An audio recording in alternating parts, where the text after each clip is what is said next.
Au cœur du Moyen-Orient, l'Irak et sa capitale, Bagdad. Une cité gigantesque de 8 millions d'habitants qui se relève difficilement de 30 années de guerre et de terrorisme.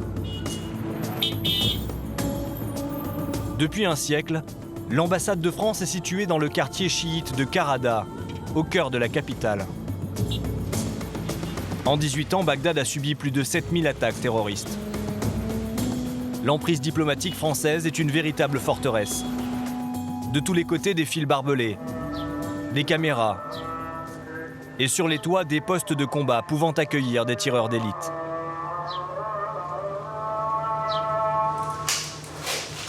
Ce matin, à l'ambassade, c'est le branle-bas de combat. Allez, Zop de Djé, on met le convoi en place. Des unités d'élite de la gendarmerie partent pour une mission hors norme. Un rendez-vous de l'ambassadeur qui va mobiliser un grand nombre de militaires. Ouais, là, on part sur un rendez-vous de l'ambassadeur et du numéro 3, là, sur un café en centre-ville de Bagdad. Donc là, on va partir un peu en précurseur pour aller prendre un peu la température du café, en attendant l'arrivée du convoi avec les diplomates. Un rendez-vous dans le centre-ville pour Manu et ses collègues, c'est une opération à risque. Il s'agit d'un milieu ouvert. Depuis 2017, plus de 200 personnes ont perdu la vie dans des attaques suicides. Première étape, s'assurer que le café est sécurisé. Manu doit détecter le moindre détail suspect. Les mouvements de véhicules, les véhicules qui vont passer à plusieurs reprises, les gens qui sont au téléphone, qui nous regardent avec insistance, etc. Et puis à l'intérieur, mon collègue s'assure de la sécurité à l'intérieur et travaille de la même façon sur les différents individus qui se trouvent dans le café. Après avoir analysé le terrain pendant de longues minutes, La cloche de Manu pour le CR sur l'ambiance au café, ça avait été bien pris. Manu a donné son feu vert. L'ambassadeur Bruno Aubert et Henri d'Aragon, le conseiller politique, peuvent se rendre à leur rendez-vous. Zop, copier, tout ça. Zop est le surnom du garde du corps personnel de l'ambassadeur. Pendant toute la mission, il ne le quittera pas un instant. Pour assurer la sécurité des diplomates, 3 militaires du GIGN complètent le dispositif. Dans 10 minutes, le convoi arrivera au point de rendez-vous. Mais au café où l'ambassadeur se rend, Manu a repéré une activité anormale. Des journalistes sont présents.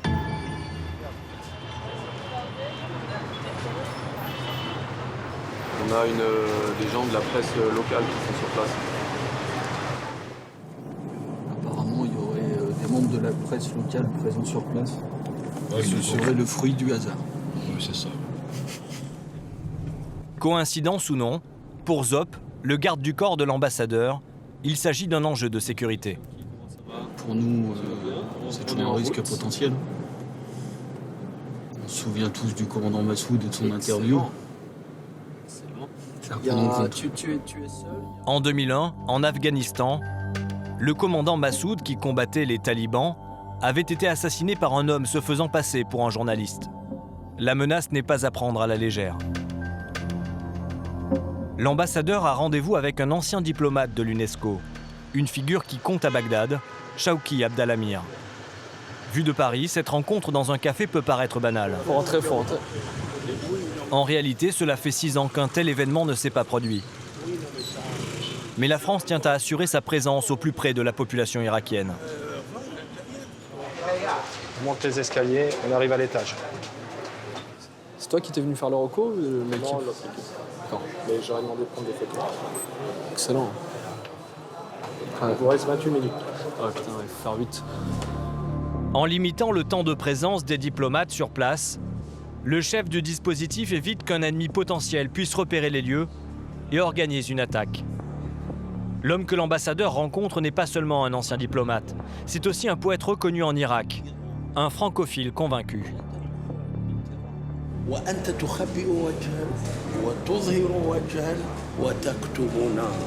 Alors que toi, tu caches un visage Shawki est conscient de l'importance de ce rendez-vous dans un lieu public. Pour Bagdad, c'est un moment historique, pas pour moi. Vu les relations, vu la profondeur historique, culturelle. Vous savez, la culture française ici, à Bagdad, est plus répandue que n'importe quelle autre culture. Malheureusement, un incident va écourter la rencontre. Un individu suspect vient de monter les escaliers avant de redescendre rapidement. Christophe du GIGN est sur ses gardes. Ouais, il y a un pack qui s'est monté, polo bleu. Il est de suite redescendu en regardant les autorités. Donc si tu peux le chouffer, s'il te plaît. Si cet homme a fait un repérage, il est une menace. Il pourrait organiser une agression. Manu le prend en filature. Mais très vite, l'individu disparaît au fin fond d'une ruelle. Les diplomates doivent quitter l'endroit.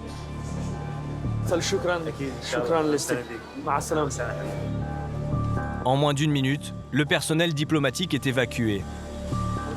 La voiture de l'ambassadeur a été déplacée pour une sortie plus discrète. Ce jour-là, 8 gendarmes ont été mobilisés. À Bagdad, c'est le minimum pour permettre à la diplomatie française d'agir en toute sécurité. Les TEASS, c'est l'unité d'élite de la gendarmerie qui protège les diplomates en poste dans les zones les plus dangereuses de la planète. Des spécialistes de la sécurité rapprochée, capables de sauver une vie en sacrifiant la leur. Une centaine d'hommes triés sur le volet et qui travaillent dans le monde entier. La France compte le 3e réseau diplomatique de la planète. Elle est représentée dans 160 pays.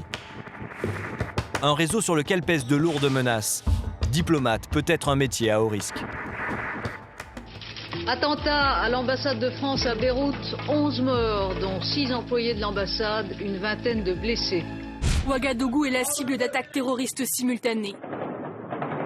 Pendant plusieurs heures, des tirs à l'arme lourde et des explosions. Il est 10h15 ce matin. Un groupe d'assaillants armés tente de pénétrer dans l'ambassade de France. Représenter la France au Venezuela fait partie de ses missions difficiles. Au sommet de l'État, 2 hommes se déchirent pour le pouvoir. Le pays est au bord du chaos et de la guerre civile. Une guerre civile que la France veut éviter à tout prix. Un président dans une résidence diplomatique. Bonjour, comment allez-vous? À Bagdad, c'est la menace terroriste qui pèse sur les diplomates. La situation générale, la série d'attentats revendiqués par Daesh pourrait résulter tant d'une faille dans le dispositif sécuritaire irakien que d'une restructuration du réseau terroriste dans la capitale. Daesh n'a pas dit son dernier mot. Chaque sortie d'un diplomate est une véritable opération militaire. Pour faire partie de ces gendarmes d'élite, il faut réussir une sélection redoutable. Si je vois pas une gestion d'autorité, un dispositif tactique correct, eh ben ça va durer toute la nuit. Dimitri, ancien légionnaire d'origine russe, pense avoir le bon profil pour devenir TEASS. À partir du moment quand on accepte de crever, tout devient plus facile. Terminera-t-il le stage? Contact en delta! Possible! Immersion dans un monde dangereux et secret. Allez, c'est parti, c'est parti. Celui des gardes du corps de la République.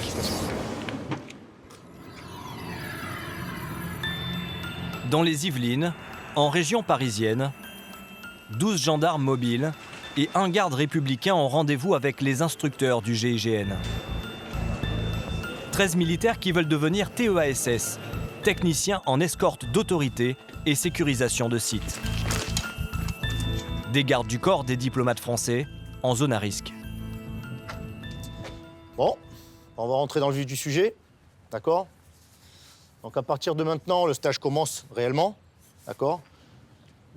Ce que l'on entend de vous, c'est de l'engagement, du dynamisme, de l'autonomie.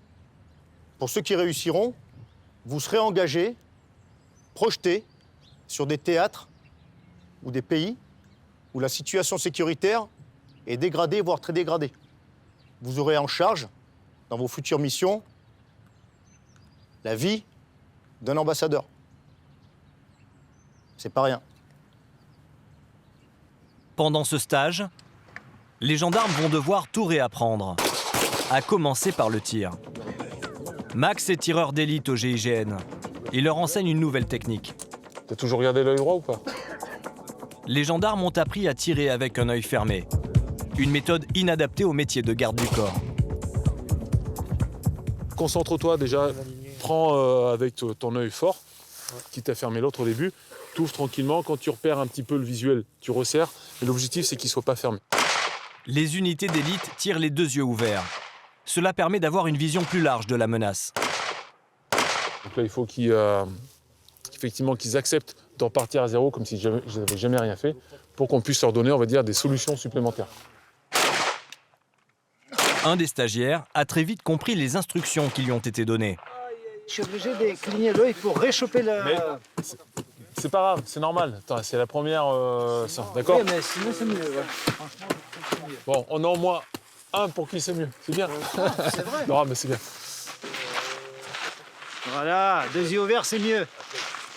Dimitri est un gendarme particulier. S'il réalise d'aussi bons tirs, c'est que son passé militaire est très différent de celui de ses camarades. J'étais à la Légion, donc je ne suis pas français à la base. Je suis arrivé, comme tous ceux qui sont à la Légion étrangère actuellement, je suis arrivé en recherche d'avis meilleurs et je l'ai trouvé. Mais voilà, c'est très bien et j'adore ce métier. Un gendarme mobile tire à l'entraînement une 40aine de cartouches par an.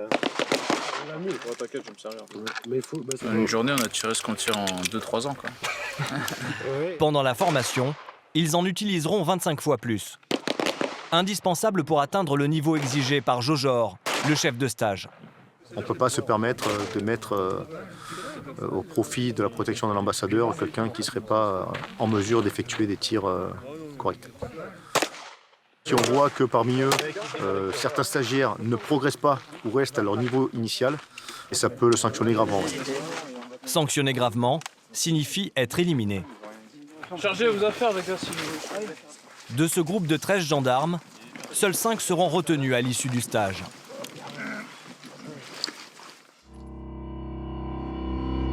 Une semaine plus tard, 4 stagiaires ont déjà été éliminés.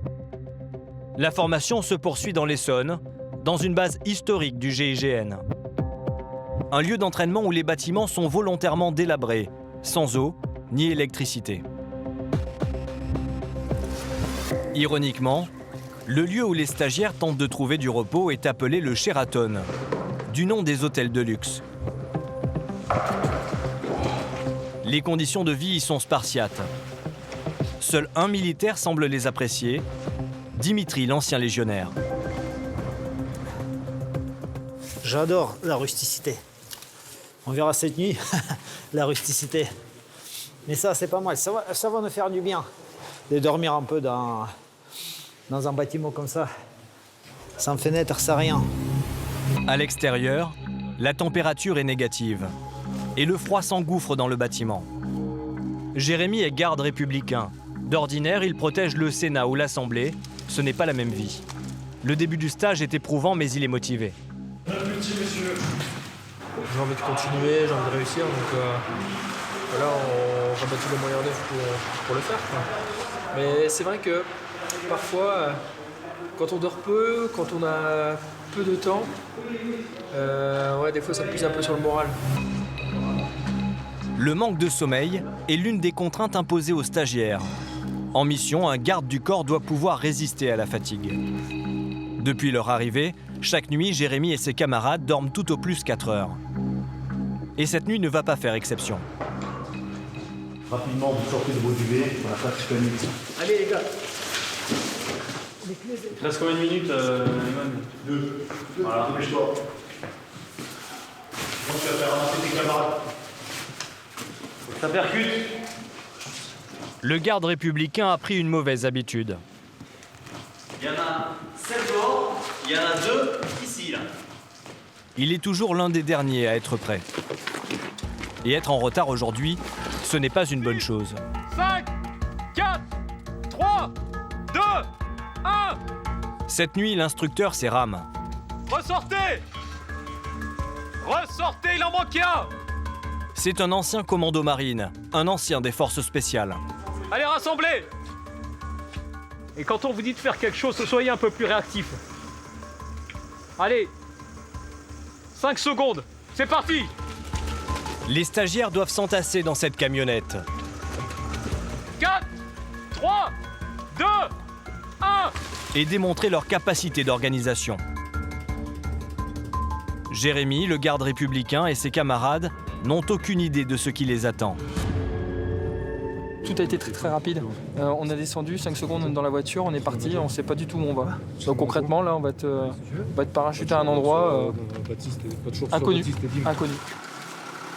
À l'étranger, les gendarmes devront être capables d'exfiltrer un ambassadeur par tous les moyens, dans les pires conditions.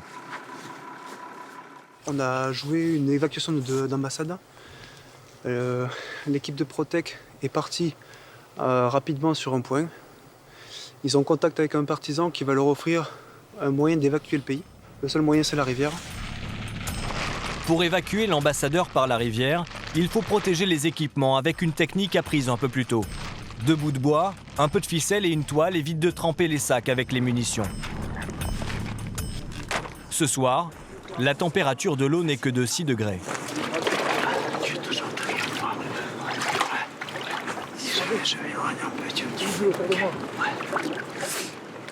Dimitri a une lourde responsabilité.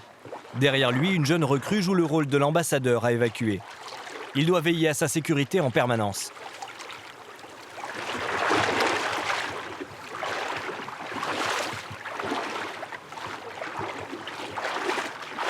On voit la détermination, le leadership, on voit l'esprit d'équipe, on voit plein de choses. C'est hyper marquant parce qu'on revient dans son état animal. On sent qu'il y a plus de bruit, il se dépêche. On commence à avoir froid là. Après 40 minutes dans l'eau, certains gendarmes se sentent proches de l'hypothermie. C'est glacé. C'est le cas de Jérémy, le garde républicain.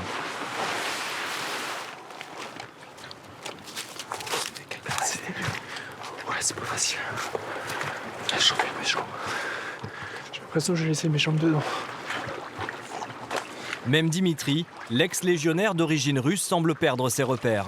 Et notamment l'objectif de la mission, assurer la protection de l'ambassadeur.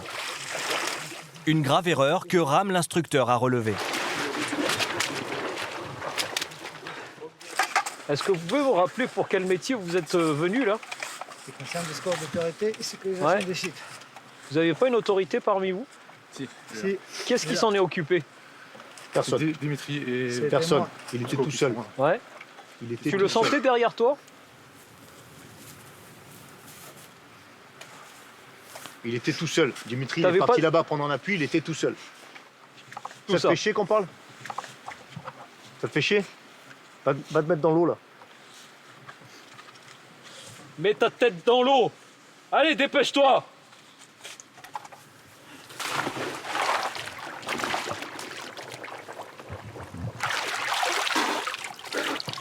Ça va, t'es réveillé? C'est normal qu'il soit tout seul dans l'eau? Allez, tous dans l'eau. La tête avec.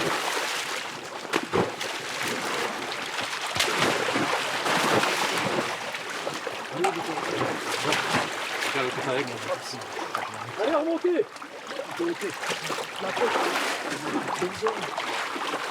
Si je vois pas une gestion d'autorité, un dispositif tactique correct, eh ben ça va durer toute la nuit. Et arrêtez de subir là. Le jour J où ils vont se retrouver à 2-3 sur certains théâtres, ils ne pourront compter que sur eux-mêmes. Et s'ils ne le font pas maintenant, ils ne le feront jamais. Ce soir, Dimitri n'est pas assez concentré. Il commet de grosses fautes qui pourraient lui coûter sa place. Après 1h40 dans l'eau, l'évacuation se termine. Les gendarmes ont retenu la leçon. Cette fois, ils protègent l'ambassadeur. En avant.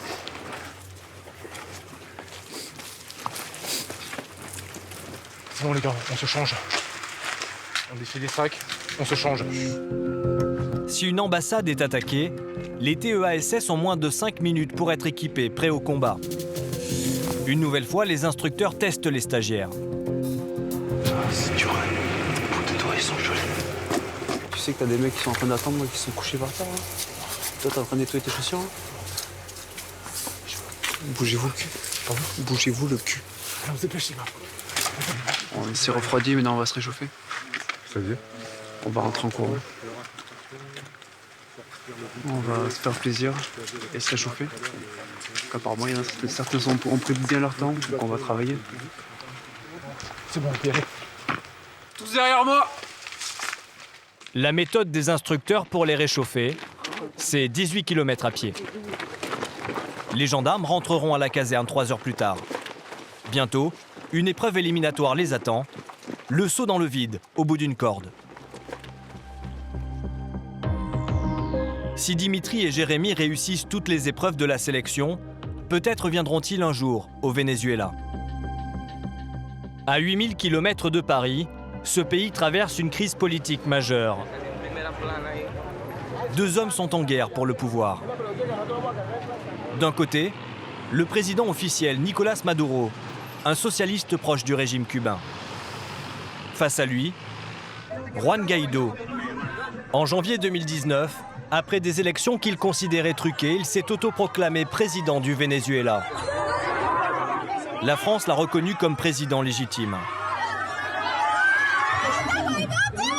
Mais sur place, le pays sombre dans le chaos, entre émeutes urbaines et tentatives de renversement du pouvoir. Si une solution n'est pas rapidement trouvée, le Venezuela pourrait basculer dans la guerre civile.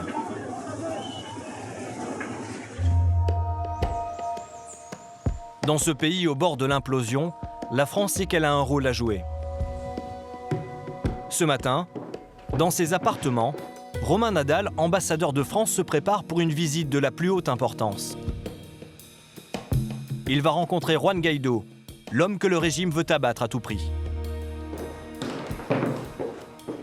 C'est une situation qui est difficile, qui est complexe, avec beaucoup de tensions, avec des risques de violence. Et la France, qui est membre permanente du Conseil de sécurité des Nations Unies, s'est engagée avec les pays de l'Union européenne pour favoriser une solution négociée, un accord politique. L'accord politique recherché, c'est notamment l'organisation d'élections libres et démocratiques. Une idée rejetée par le pouvoir en place. Dans le dispositif de sécurité de l'ambassade, des gardes vénézuéliens. Raimundo est l'un d'entre eux. Pour lui, recevoir Juan Guaidó, c'est particulièrement risqué. Le risque, c'est ces gens du gouvernement qui passent dans le quartier sur leur moto et qui d'un coup lancent une grenade. Il y a aussi les bandes organisées.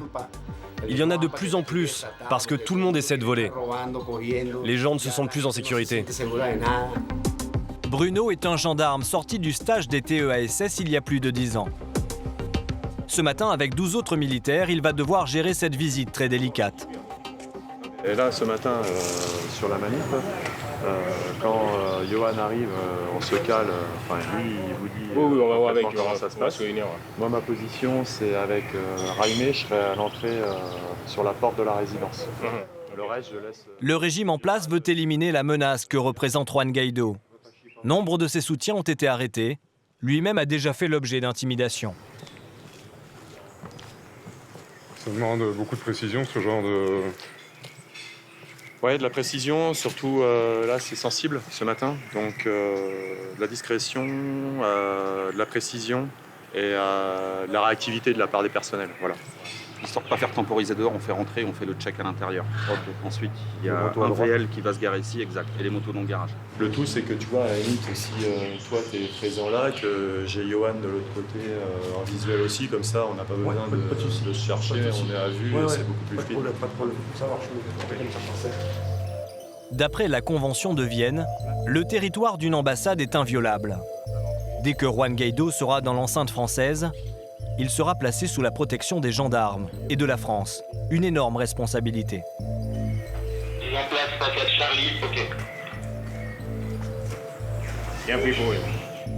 Les 4 façades de la résidence ont été découpées en 4 zones de surveillance, Alpha, Bravo, Charlie et Delta. C'est une opération militaire avec ses codes et ses exigences.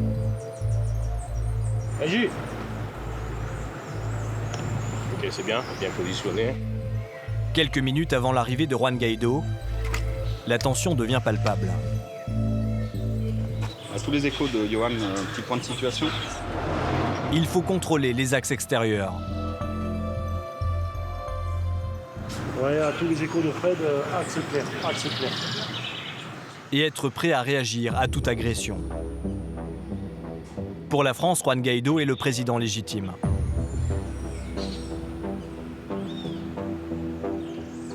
Inchangé pour aider. L'ambassadeur va l'accueillir comme un chef d'État.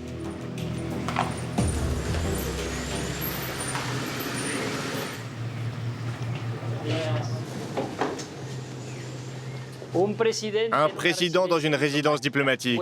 Bonjour, comment allez-vous? En plus de la crise politique, le pays traverse une crise économique et humanitaire. D'après l'ONU, 4 millions de personnes ont quitté le Venezuela en 4 ans.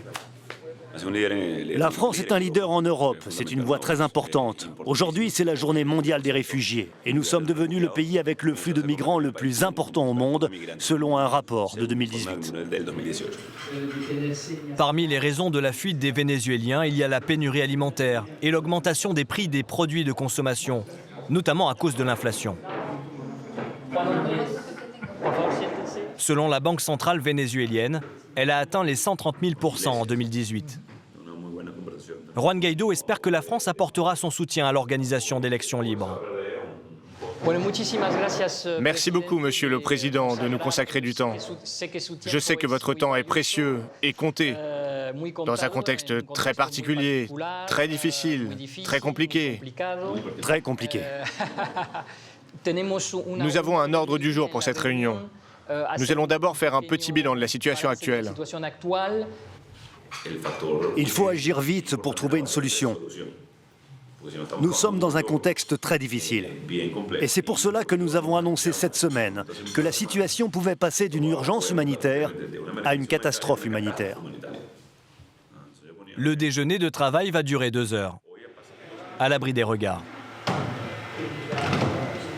Bruno est habilité confidentiel défense. Néanmoins, l'usage veut que la sécurité rapprochée se tienne à distance de ce type de conversation. Les questions qui sont abordées ne me concernent en aucun point. Ils sont dans une salle qui est sécurisée, tenue sur les extérieurs. Voilà, il y a des temps où on a plus notre place et là, en l'occurrence, la résidence de France, les questions qui sont abordées restent en interne sur les partis en présence. Malgré le soutien de la France et de l'Europe, malgré quantité de rencontres et de propositions, à ce jour, le Venezuela continue de s'enfoncer dans la crise. Juan Guaidó n'est toujours pas le président officiel du Venezuela.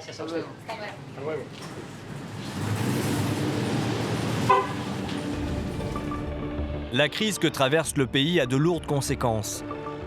La misère a entraîné une explosion des heurts.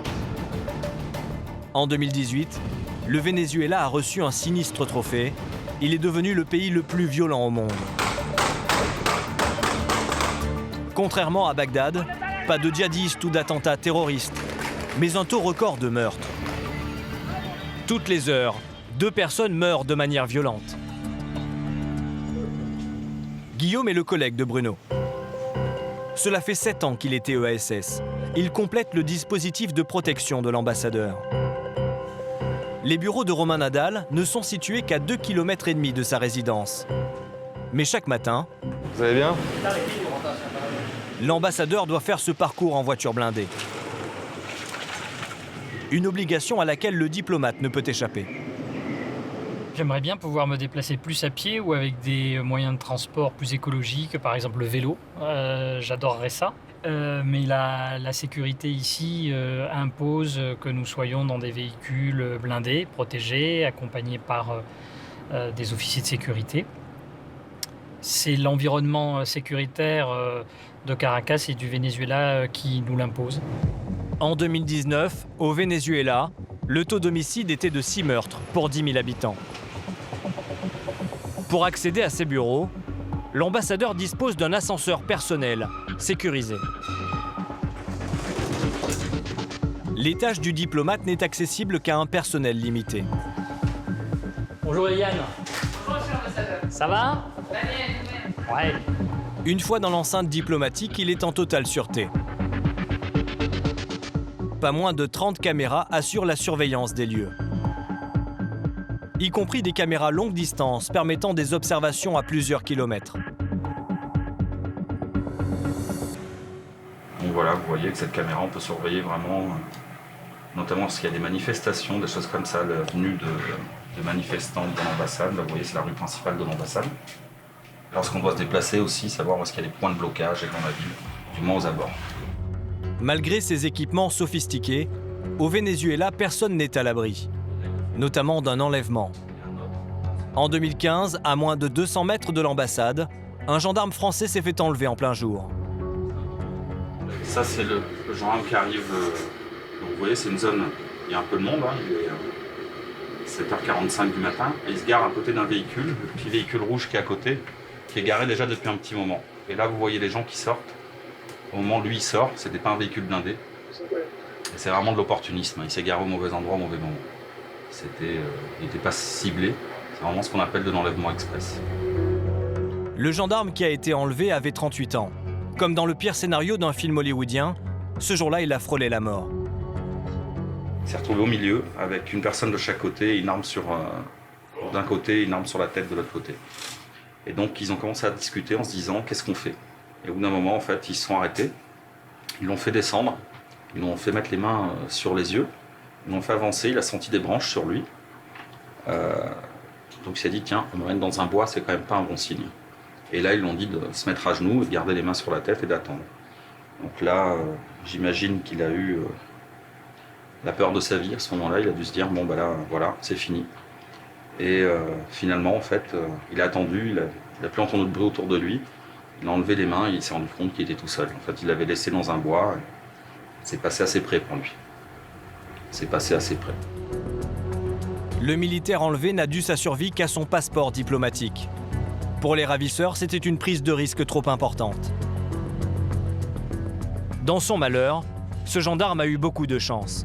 Au Venezuela, de nombreuses personnes enlevées sont exécutées. Malgré les tensions, la France veut montrer qu'elle est présente auprès des Vénézuéliens. Et cela passe par des événements culturels. L'ambassadeur va inaugurer dans 1 heure plusieurs jours d'animation et de fêtes, faisant la promotion de la France. Pour Bruno, l'un des 2 gardes du corps de l'ambassadeur, c'est un casse-tête. Là, on est sur un milieu ouvert, place publique, en plein cœur de Caracas. Une population donc variée, différents niveaux, différentes classes sociales. Donc voilà, là, il faut être vigilant. Là. Concrètement, là aujourd'hui, on va être très vigilant sur ce qui se passe. Voilà. Gros volume.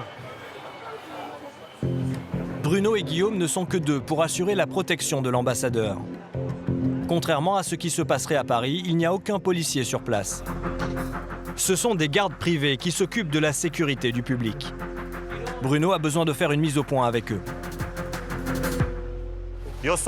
Je suis avec l'ambassadeur. Donc toi et toi, vous ne venez pas trop proche. On a des façons de travailler en tant que TESS, donc des schémas qu'on connaît. On se connaît aussi au sein de l'équipe, donc on a besoin de rester dans notre bulle de sécurité avec notre autorité sans avoir d'éléments extérieurs. En l'occurrence, là, c'est une société privée de sécurité. Ça part d'un bon sentiment, ils veulent aider, mais il ne faut pas qu'ils rentrent dans notre bulle. Voilà. Pour Romain Nadal, cette manifestation est culturelle, mais aussi très politique. La France veut témoigner de son attachement aux droits de l'homme dans un pays qui souffre d'une dérive autoritaire. Selon Guillaume, la principale difficulté à gérer, c'est l'ambassadeur lui-même. Romain Nadal a le contact facile. En Amérique latine, les relations sont généralement chaleureuses. Monsieur l'ambassadeur, c'est une rockstar ici. Je suis quelqu'un de modeste, hein. Je n'ai pas la grosse tête. Non, mais vous êtes très actif, vous avez contact avec les gens, vous avez conscience, C'est sans doute pour ça qu'au ministère, on a jugé que c'était pertinent de me nommer en Amérique latine. Probablement parce que c'est mon caractère, parce que je parle l'espagnol et que je me sens en profonde harmonie avec la société vénézuélienne. Grâce à la vigilance des 2 gendarmes, durant 3 jours, il n'y aura aucun incident. Romain Nadal a pu continuer à être au plus proche des Vénézuéliens et à porter la voix de la France, en toute sécurité.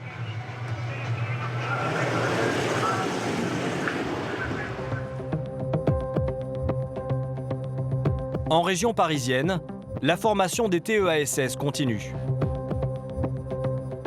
Parmi les épreuves historiques du GIGN, il y a le saut dans le vide. Un saut qui révèle les caractères et qui permet d'évaluer la gestion du stress chez les candidats. On est capable de s'engager pour la vie, pour quelqu'un. Pour sauver la vie d'un otage ou celle d'un ambassadeur, on doit être capable de faire un petit saut dans le vide. L'épreuve du saut est éliminatoire. Jérémy, le garde républicain, appréhende l'exercice. La seule fois où il est monté sur un pont pour un saut, ça s'est mal passé. Quand j'étais jeune, je voulais faire un saut à l'élastique et une fois en arrivé en haut, je me suis tétanisé et finalement je ne l'ai pas fait. Donc on verra si j'ai mûri avec le temps pour aujourd'hui. La peur du vide, voilà, ça bloque le mec et on peut rien faire. On peut pas faire, même pas en pas. C'est pas quelque chose de naturel, quoi. On est crispé et tout. Même si, après, ça se passe dans la tête. Tout est dans la tête, c'est comme le froid. Tu leur demandes Face au vide, Dimitri a une philosophie très personnelle. Un héritage de son passé de légionnaire. À partir du moment quand on accepte de crever, de mourir, tout devient plus facile. Quand tu veux. Tu vas chercher loin, tu poses fort sur tes jambes. Oh, il m'a fait un saut, lui. Hein? Il a fait un beau saut, hein? Ce saut n'est pas un traditionnel saut à l'élastique. Il s'effectue avec une corde raide. Le choc à la réception est assez violent. C'est maintenant au tour de Jérémy. Va-t-il vaincre sa peur du vide? Tu te redresses sur tes jambes et tu sautes quand je te le dis. Redresse-toi. Deuxième tension. Après 3 semaines de stage, pour le garde républicain, c'est l'heure de vérité. C'est quand tu veux.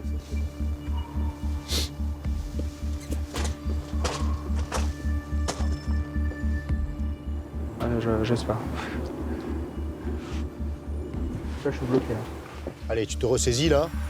Hein, t'es venu pour chercher une qualif. T'es prêt à aller sauver la vie de quelqu'un. Donc, si t'es prêt à aller sauver la vie de quelqu'un, t'es prêt à faire un saut de 20 mètres accroché à une corde. Allez, prends sur toi.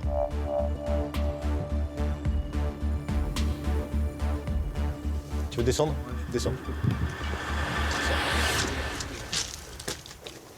Malgré les encouragements de ses instructeurs, Jérémy n'a pas réussi à surmonter sa peur. Pour moi, c'est un échec. Hein. Je le prends mal pour moi. Je me suis beaucoup entraîné. Maintenant, ça me fait un peu mal au cœur. Mais bon, voilà, c'est comme ça, quoi. Je suis vachement déçu de moi, quoi.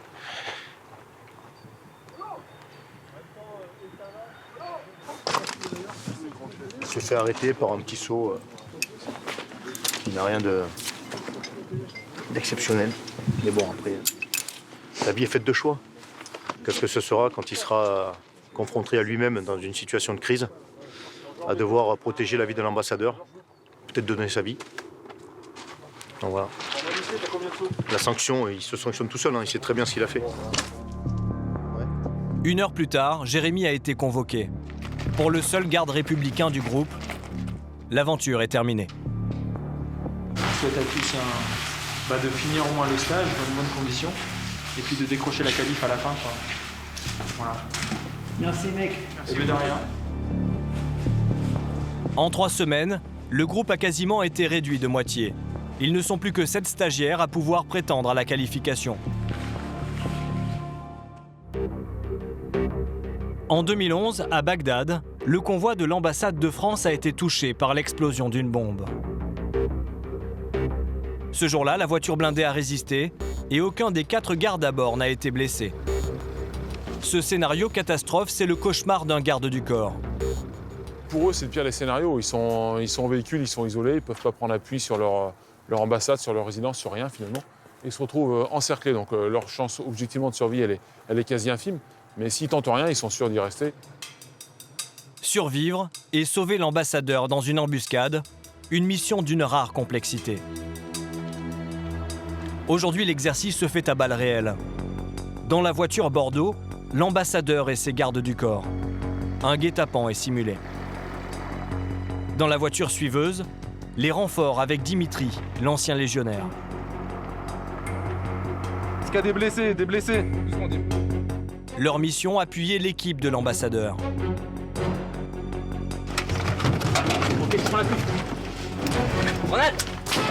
Grâce à la puissance de feu, le diplomate est exfiltré. Intensification du feu! Les futurs gardes du corps vont répéter le scénario tout l'après-midi. Mais lors du dernier exercice, un incident très grave va se produire. En voulant couvrir ses camarades et l'ambassadeur,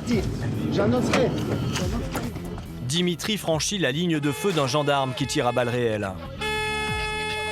Il enfreint toutes les consignes qu'il a reçues. Il est dans ce que les militaires appellent l'effet tunnel. Il a perdu pied avec la réalité. Non. Vas-y! À une seconde près, Dimitri perdait la vie. Il semble complètement dépassé.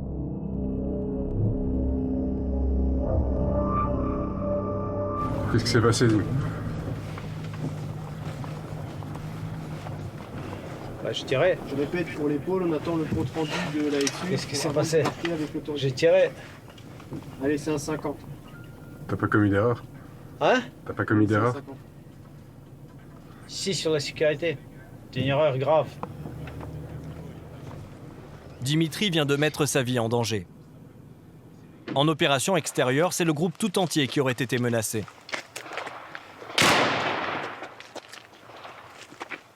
Bon alors, si je te demande un truc et que toi tu estimes que de ton point de vue tu peux faire autre chose, à un moment donné quand tu seras dans une équipe, il y a peut-être des choses, effectivement des consignes qui te seront données par tes chefs ou par la situation, et toi sur place tu te diras que c'est pas adapté, mais c'est pas à toi de prendre l'initiative de transgresser les consignes. Parce que si pour toi il n'y a pas de danger, moi je te dis il y a un danger. C'est sur le coup, là bien sûr je me rends compte, c'était sur le coup là-bas. Ouais, tu t'en rends compte et là on en parle là. Mais après moi je te dis, ce que tu viens de faire là, pour toi ça peut être définitif. Ça peut être rédhibitoire. Toi, encore plus qu'un autre, tu as une expérience militaire derrière toi. Oui. On est d'accord? Oui. Bon. Alors qu'à un moment donné... Dimitri ne restera pas. Cette faute, cumulée avec d'autres, entraîne son exclusion du stage. Et l'ancien légionnaire n'estime pas devoir se remettre en question. Ma manière d'être, c'est ma manière d'être. On ne peut pas la changer. Et j'ai pas 18 ans pour qu'on me la change. Moi, je suis comme ça. Et donc, du coup, si ça ne convient pas au travail pour lequel je postule, ça ne convient pas. Donc, ça veut dire qu'on n'est pas fait pour ça. Dimitri semblait être le meilleur des candidats. Rustique, endurant, un passé militaire héroïque, il avait la conviction de pouvoir gagner sa place dans la sécurité rapprochée. Mais les qualités demandées au TEASS sont plus subtiles. Esprit d'équipe, gestion du stress, analyse du terrain.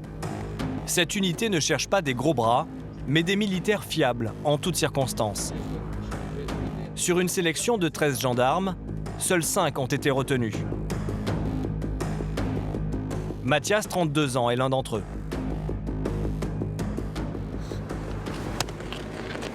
Félicitations. C'est génial. 6 semaines, j'ai toujours voulu faire ça. Je raccroche les sélections, le stage. 6 semaines, c'est fini. On va bientôt rentrer à la maison et avec le brevet en plus. Bon, que demande le peuple? Mathias n'aura guère le temps de profiter des retrouvailles avec son épouse et ses enfants. 6 semaines plus tard, il est envoyé au Moyen-Orient, en Irak. De la théorie, Mathias passe à la réalité du terrain. Ce matin, le jeune militaire part en mission. Après quelques semaines d'accalmie, la tension est montée d'un cran à Bagdad.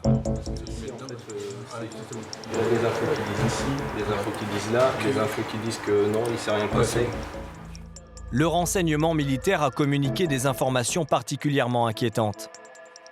Des cellules dormantes de Daesh préparent des attentats. Donc je vous rappelle la situation générale. La série d'attentats revendiqués par Daesh pourrait résulter tant d'une faille dans le dispositif sécuritaire irakien que d'une restructuration du réseau terroriste dans la capitale.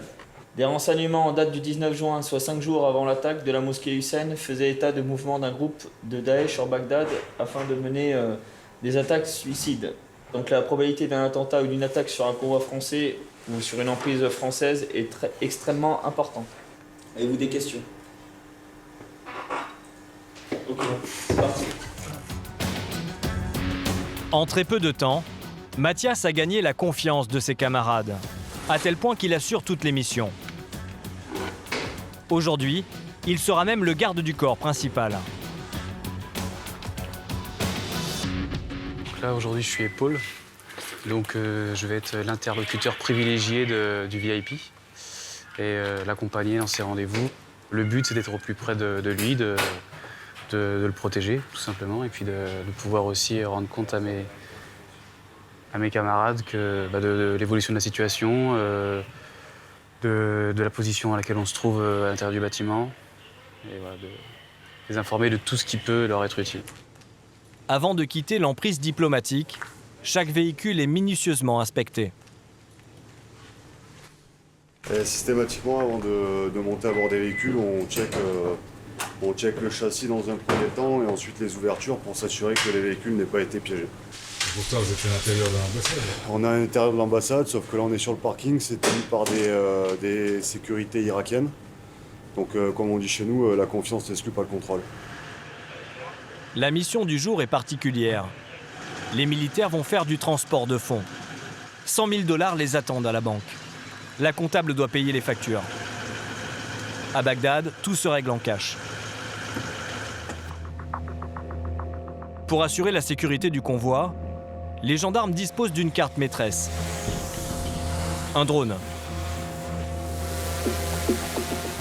Un outil qui permet de réaliser des surveillances de tout premier plan, notamment des axes routiers. À chaque sortie, Dola effectue un repérage. Là, on vérifie les différents axes autour de l'ambassade pour permettre de renseigner l'équipe, le convoi qui va partir sur d'éventuels bouchons, axes bloqués. Le fait d'être bloqué dans des bouchons peut engendrer le risque qu'on connaît de véhicules piégés et du coup se trouver à proximité de ces véhicules-là. Et tout convoi qui est stoppé est une cible favorable pour l'ennemi. Ouais, transmets de là. Ouais, donc sortie Hercule clair, axe Sadoun fluide. Mathias a reçu le feu vert. Il peut accompagner la comptable en chef pour la mission banque. Le convoi se rend dans la zone verte de Bagdad. Il s'agit d'une zone ultra sécurisée, créée en 2003. On y trouve la majorité des ambassades et un grand nombre de banques. Une zone sécurisée, certes, mais qui n'est pas à l'abri du danger. 2 mois plus tôt, un tir de roquette a visé l'ambassade des États-Unis. À chaque fois que tu sors, il faut être parano. C'est pas parce qu'on va en zone verte que je vais être plus relâche. Le pire, évidemment, c'est être prise à partie ou de se trouver au milieu d'un incident tel qu'un attentat, mais il y a d'autres dangers concernant l'autorité. Hein, un malaise, un accident, voilà. Cette sortie, pour Patricia, c'est une des rares distractions de la semaine. Le personnel diplomatique vit confiné et la comptable en chef ne peut observer la ville qu'au travers des vitres blindées.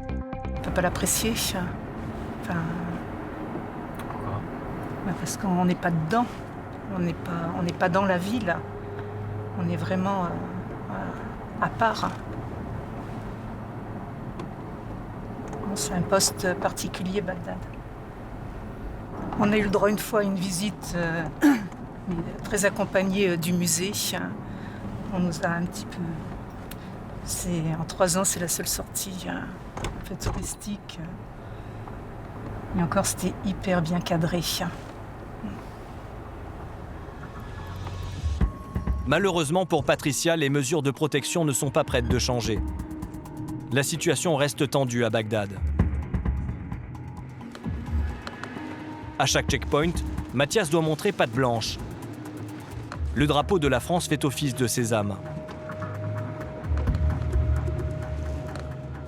Je sors un drapeau. L'ambassade française. Et ce qui nous permet, avec d'autres documents aussi, de passer les checks sans pour autant être arrêté, etc. Et je le laisse pas sur le tableau de bord parce qu'on essaie de se faire le plus discret possible. Arrivée à la banque, Patricia n'aura guère le temps de flâner.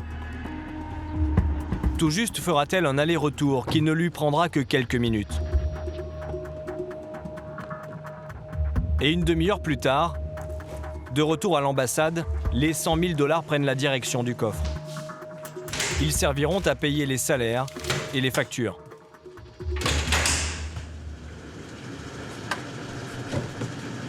Pendant les 12 semaines de son mandat, Mathias va réaliser un nombre de sorties impressionnant. En 60 jours, il en a déjà comptabilisé près de 150. Autant d'heures éloignées de sa famille et de ses petites filles, Nena 2 ans et Mina qui a fêté ses 4 ans en son absence. Vous dites bonjour à papa? D'accord. Et vous avez été... T'as passé une bonne nuit? Ouais, j'ai passé une bonne nuit, ouais. Oui, j'ai passé une bonne nuit, ouais. Bon, ça va? Ouais, ça va. Elles vont à la sieste après? Déjà, on va manger, après on va faire un petit tour en bas pour faire des bulles et après ils iront à la sieste tranquillement. Je suis pas pressée. Ok.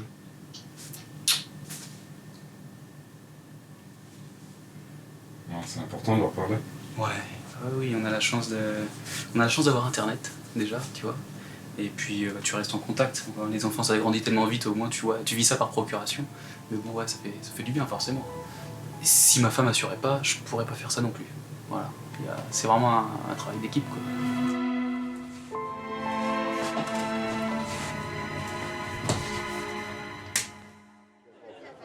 Dans les jardins de l'ambassade, un bar a été aménagé avec les moyens du bord. Une fois par mois, Mathias et ses collègues partagent un moment avec les civils. Une tradition instaurée par Bruno Aubert, l'ambassadeur qui veut les remercier pour leur engagement. Les gars sont vraiment formidables, dévoués, efficaces et permettent ça aussi, d'avoir une espèce de tranquillité d'esprit par rapport au risque. Mais on vit ensemble, je crois que ça se passe bien. Alors peut-être que moi, on me met à l'abri de certaines tensions, mais j'ai pas l'impression. Et pour autant que je comprenne, depuis que je suis là, depuis 2 ans, ça s'est bien passé. Bilan. C'est passé vite. C'est passé vite. Intense, intéressant. Combien vous dites? 6 mois. C'était 2 fois 3. Oui, 2 fois 3. Tous les militaires ne sont pas présents. Certains montent la garde. Mais la majorité des gendarmes mobiles qui assurent la protection de l'ambassade ont tenu à être là. C'est leur dernière soirée à Bagdad. Leur chef veut marquer le coup. Monsieur l'ambassadeur, Capitaine. mesdames, messieurs, nous ne voulons pas quitter l'Irak sans vous offrir un petit souvenir qui marquera le passage de l'escadron 24-6 d'Antibes dans ce beau pays d'Irak et surtout au sein de cette belle ambassade. Donc nous vous remettons ce petit souvenir de l'escadron 24-6. Cher capitaine, merci beaucoup. Alors, j'ai quelques scrupules parce que d'une certaine manière, c'est moi qui devrais vous faire un cadeau. Et soyez assurés en tout cas de ma gratitude. Merci. Pour le dévouement, la présence, l'efficacité, la discipline. Et puis, bon vent à ceux qui s'en vont et qui ne reviendront pas à Bagdad. À bientôt à ceux qui s'en vont et qui reviendront. Et puis, au plaisir de rester ensemble pour tous les autres.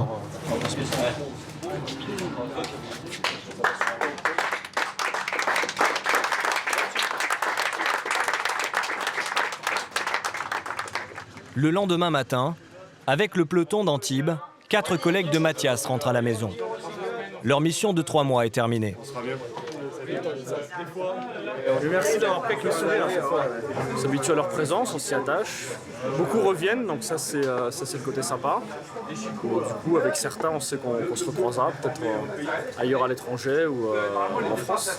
Ouais, ça fait toujours un pincement au cœur avant de partir, mais après, c'est pour mieux retrouver nos proches et se recroiser plus tard. Un petit cœur qui bat. On a tous un cœur sous cette belle armature de pierre, quoi. Franck reviendra peut-être à Bagdad. Pour améliorer la connaissance du terrain, chaque TEASS effectue systématiquement 2 mandats dans le même pays. C'est nous aujourd'hui les VIP, c'est à nous de se faire escorter.